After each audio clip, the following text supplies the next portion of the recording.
Yeah, small world after all. It's been a small, small world, and Mickey and Minnie are saying it's been a world of festering tears and festering fears. So let's go for a walk. Let's get away from all the craziness. And as we journey down the road, we can come to see some really nice sights. But you know, we always got to look ahead of us to see where we're going. But we can't forget where we came from. And that's the problem. People have forgotten where we came from, and it wasn't the monkeys. Charles Darwin recanted all that noise, provably.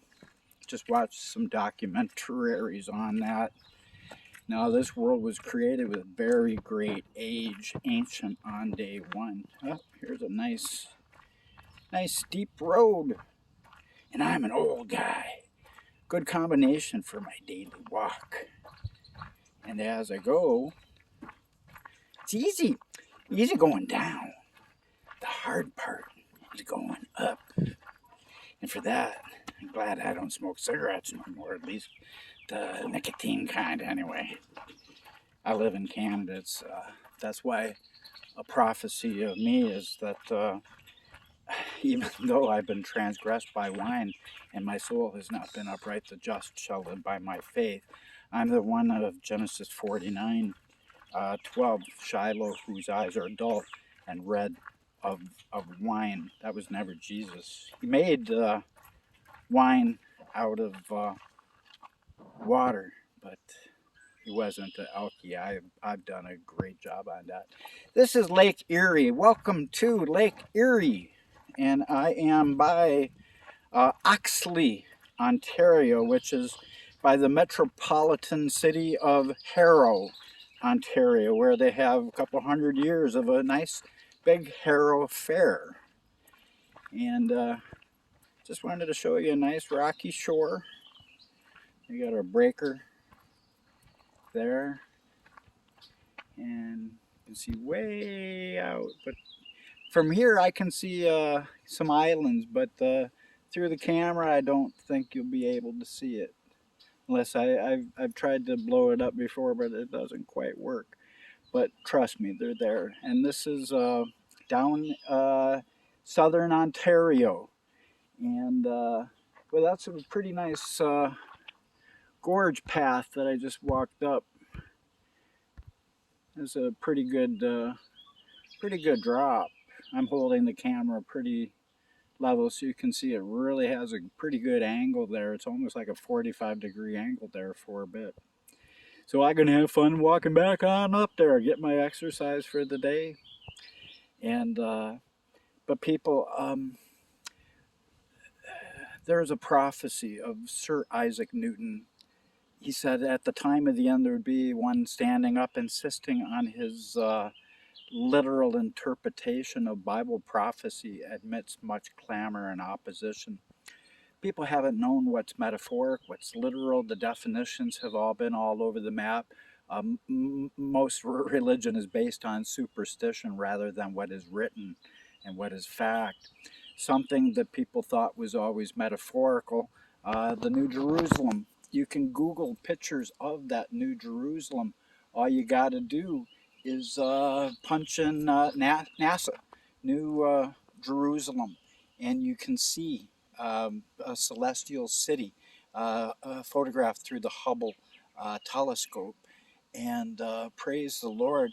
But other things like the everlasting gospel that was foretold for the end days, that is the actual writing of a writer. A writer has been prophesied to come all throughout the Bible, but people haven't understood it.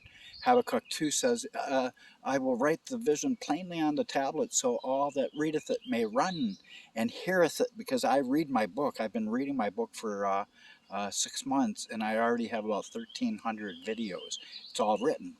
And someone tell me that I'm not inspired a little bit because I've already have the Passion of Christ, 24 hours of the Passion of Christ, and I went nonstop from Palm Sunday to the Last Supper to the garden fight and all that.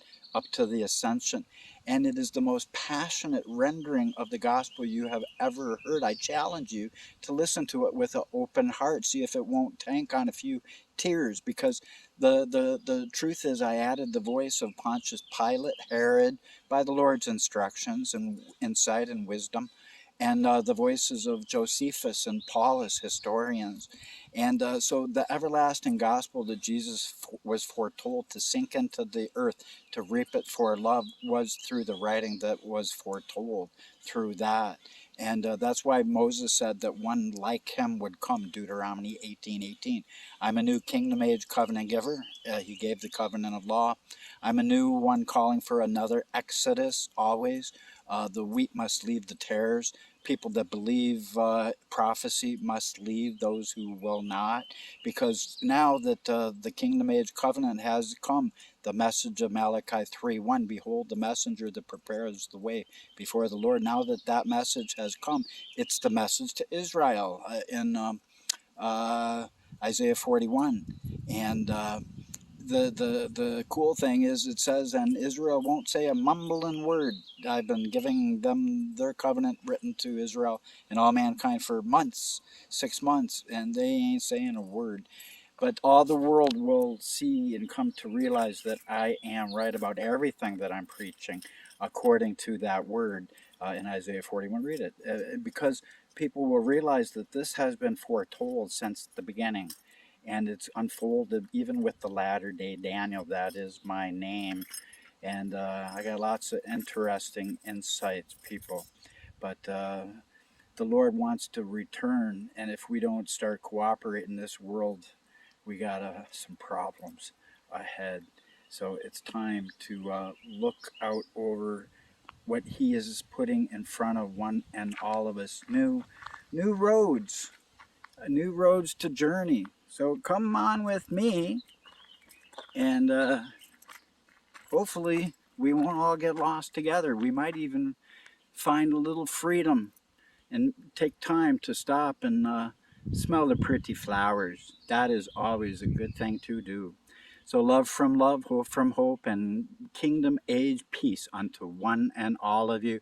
And never forget that the preparation of His most perfect preparation of His peace has come forth in the form of the kingdom age new covenant that was always twisted and distorted and not understood.